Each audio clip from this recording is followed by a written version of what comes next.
जादुई हथौड़ा। रामपुर गांव में एक लोहार गोपाल रहता था। उसका एक भरा पूरा परिवार था जिसका लालन पालन करने के लिए उसे कई बार दिन रात काम करना पड़ता था। रोज की तरह आज भी काम पर जाने से पहले गोपाल ने अपना खाने का डिब्बा बांधने के लिए अपनी पत्नी से कहा।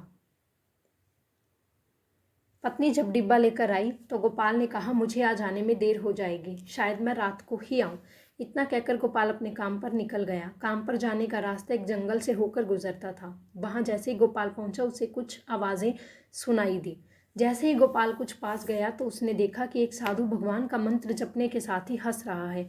हैरान होकर गोपाल ने पूछा, आप ठीक हैं? लेकिन साधु ने एकदम से उसका नाम लेकर कहा, आओ गोपाल बेटा, मैं तुम्हारा ही इंतज़ार कर रहा था। मैं भूखा हूँ, मुझे अपने खाने के डिब्बे से कुछ खिला दो। साधु बाबा से अपना नाम सुनकर गोपाल हैरान हो गया था, लेकिन उसने कोई सवाल नहीं किया और सीधा अपना खाने का डिब्बा निकालकर उन्हें दे दिया। देखते ही देखते बाबा ने गोपाल का सारा खाना खा लिया। उसके बाद उस साधु ने कहा, बेटा, मैं तुम्हारा सारा खाना खा गया, अब तुम क्या खाओगे? मुझे माफ़ करना। गोपाल ने कहा, कोई बात नहीं बाबा, मैं काम के लिए बाजार जा रहा हूँ तो मैं वहीं कुछ खा लूँगा। ये सुनकर उस साधु ने गोपाल को खूब आशीर्वाद दिया और भेंट के तौर पर एक हथौड़ा दिया। गोपाल ने कहा, आपका आशीर्वाद ही मेरे लिए काफ़ी है। साधु बाबा ने जवाब देते हुए कहा, बेटा, ये मामूली हथौड़ा नहीं है, ये जादुई हथौड़ा है जो मेरे गुरुजी ने मुझे दिया था। अब मैं तुम्हें दे रहा हूँ क्योंकि तुम्हारा दिल साफ है। इसका इस्तेमाल अच्छे कर्मों के लिए करना और किसी दूसरे के हाथ में कभी मत देना। इतना कहकर वो बाबा वहाँ से अदृश्य हो गए।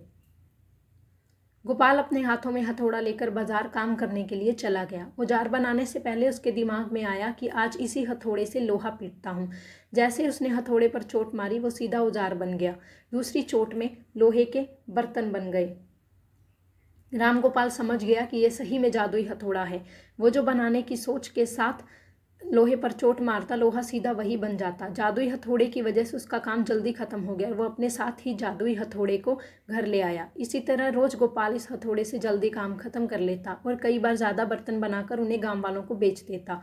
धीरे धीरे गोपाल के घर के हालात पहले से कुछ ठीक होने लगे। एक दिन गांव का मुखिया सूरजमल उसके घर आया और बोला, हम गांव वालों को शहर जाने में बहुत ज़्यादा समय लगता है, क्या तुम अपने हथौड़े से गांव और शहर के बीच आने वाला एक पहाड़ तोड़ने में मदद करोगे? इससे बीच में एक सड़क बना लेंगे और गांव से शहर का सफ़र आसान और बहुत छोटा हो जाएगा।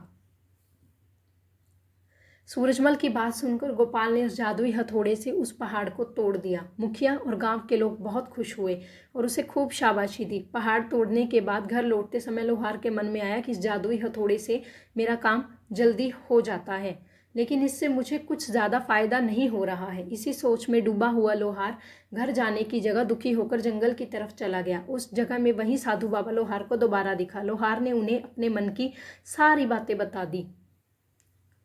साधु बाबा ने कहा, इसका उपयोग सिर्फ औजार और बर्तन बनाने या पहाड़ तोड़ने तक ही सीमित नहीं है। इससे तुम अपने मन का कुछ भी बना सकते हो और किसी भी कठिन चीज़ को आसानी से तोड़ सकते हो। गोपाल ने अच्छे से साधु बाबा से उस जादुई हथौड़े को इस्तेमाल करने का तरीका सीखा। उसके बाद गोपाल ने खूब धन कमाया।